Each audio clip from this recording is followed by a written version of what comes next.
So the idea is that our students now, these days, the average student has a phone in their hand. They have technology with them. Yet teachers are not evolving along with the students. We think of technology now as something separate from the learning instead of it being a blended classroom where it's really a part of the learning. Again, that's where our students are headed. That's where they're at now. So we're kind of need to evolve with that. So that's really what it enhances the learning in many ways. One, which was kind of the theme of my presentation earlier, is it's really where our students are right now. Their phones, their iPads are a part of their life, and if we want to communicate with them, if we want to participate with them, we're going to have to speak their language, and technology really is their language. Technology also helps expand our classroom environment beyond just the 3 or 4 hours a week that we have them. Outside of that, we can include things like a discussion board, videos, that's when you start getting to a flipped classroom. Flipped classroom meaning you do your lecturing and your content outside of the classroom, and when they come back, you work on problems and other questions and issues that they had about your lecturing or information they did outside of classroom. So that it's been flipped.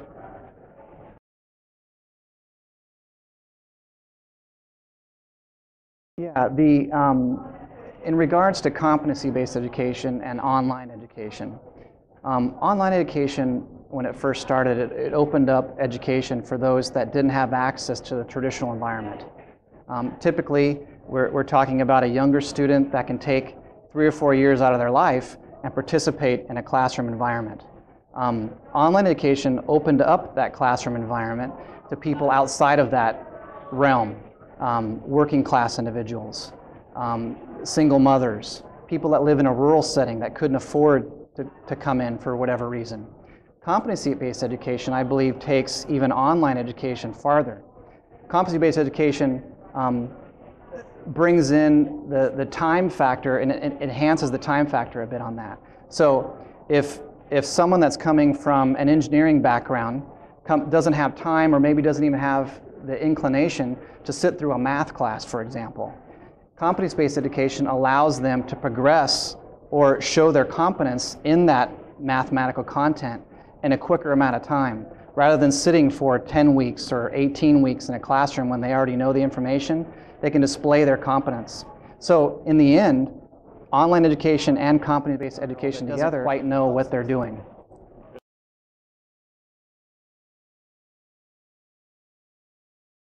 My background's in teacher ed. When I came to Western Governors University, I actually came as a faculty member. Then I became a department chair and developed the online programs, competency-based online programs. And now I moved into the accreditation piece and compliance piece. The accreditation piece, I got attracted to that through the NCATE process. The NCATE is the accrediting body that accredits teacher college programs. I was at the spearhead of that for Western Governors University. And after participating in that, I was attracted to that process. And so from there, it just expanded out. And now we've had more accrediting bodies. Obviously, we have our regional accreditation. We also have nursing accreditation. So I've just taken what I've learned from the NCATE experience and then moved that into the other accrediting bodies. And then with the states as well. Every state has regulations. If you want to offer a program in that state, you have to make sure you meet their standards and guidelines.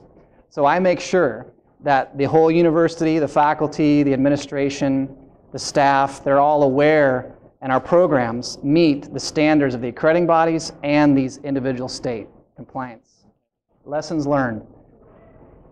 The idea of competency-based education is showing that you're competent in certain skills.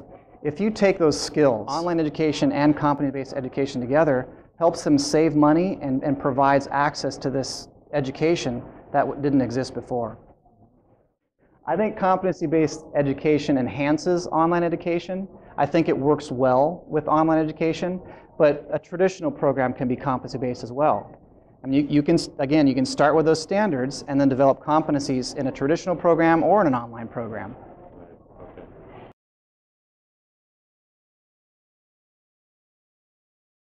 Yeah, the completion rates are very similar, if not better. At Western Governors University, we happen to have our average age student is 37, so that helps us a little bit. You get a more motivated and a dedicated student instead of talking about an 18-year-old that maybe doesn't quite know where they're headed. It means more to them. Their money means more to them when they're spending it. Their time means more to them when they're spending that time. So when you're talking about a 37-year-old student who maybe is on their second career, they're going to be a little bit more focused and maybe even easier to teach to than an 18-year-old that doesn't quite know what they're doing.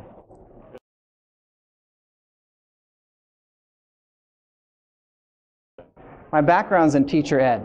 When I came to Western Governors University, I actually attached or developed those skills or competencies from the standards, your accrediting body standards. The majority of programs out there, educational programs, have standards that they have to meet. If you take those standards as the base, bring in a bunch of educational experts, subject matter experts in that particular program area, start with the standards, take those experts, and develop competencies that one would have to display to show that they know that content area or know that subject area or that program area. Develop competencies from those standards. Then if they're attached to those standards, later on when you're trying to show that, get accredited in those programs, because your competencies were built from the standards, you can take everything. I mean, all the learning, because your competencies were built from the standards, you can take everything. I mean, all the learning resources that you use to teach, to gain the proficiency in those students, those are attached to those standards, and then your assessments are also attached to those standards. So when a accrediting body comes and says, how can you display that your students are learning these standards? Well, your whole program was designed from the beginning on those standards, because all your competencies come from those standards. So accrediting bodies, which is kind of what we're trying to get as accreditation and make them happy, we can show that from the very beginning to the end. So start with the accrediting body standards and develop competencies from there.